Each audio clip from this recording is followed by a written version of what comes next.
heart, Mom. Well, in therapist language, it means good luck, you're on your own. So truly tonight, it's a big, big blessing. Let me start by telling you a little story about Rhea. One afternoon when she was in 6th grade, she came home and announced, very seriously, Mom, I've decided to become a psychologist. You remember? Yeah. And I asked her what made her so sure. And she said, well, my friends from the school bus told me that I am a good listener and I like to help everyone solve their problems. So who even knew that a 6th grader knows what a psychologist does? But fast forward today, she's completing her internship for her doctorate in psychology. Her dream is finally coming true as she's graduating next year.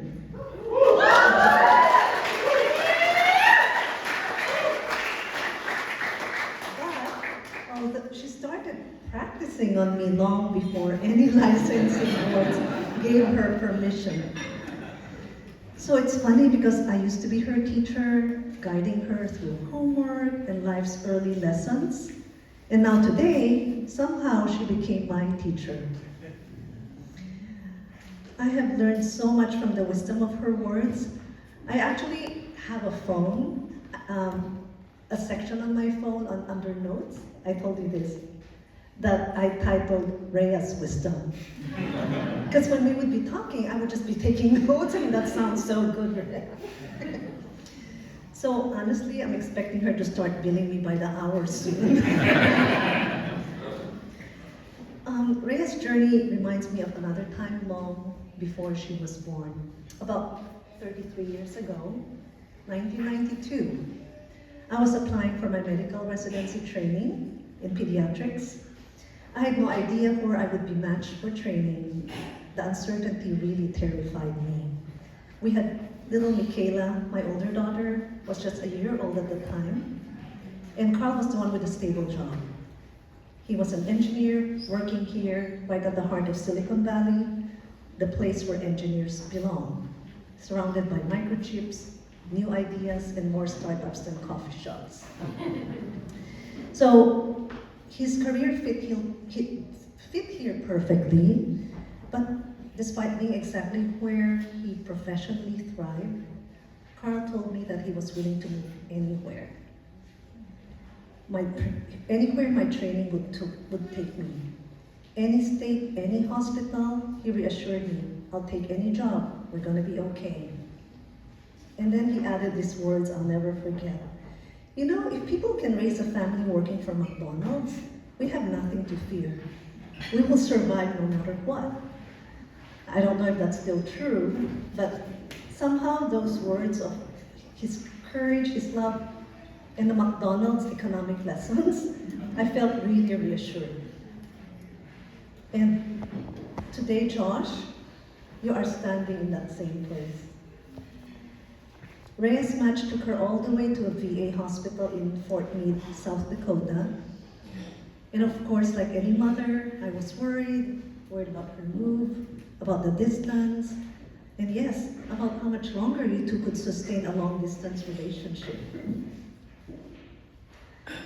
So when Rhea told me that you were willing to move to wherever her internship takes her, and that the two of you would do whatever it takes for her to achieve her dream, I felt that same rush of comfort I felt decades ago. I knew instantly the depth of your commitment. So Josh, I really admire your courage and your selflessness so much, your willingness to put Rhea's needs first, just as Carl once did for me. It tells me everything about the kind of partner you are and the kind of husband you will be. And thank you for loving my daughter the way she deserves to be loved. You bring out the best in her, and I see how deeply you care for her. And our family is so happy to welcome you. And I look forward to all the memories we'll create together.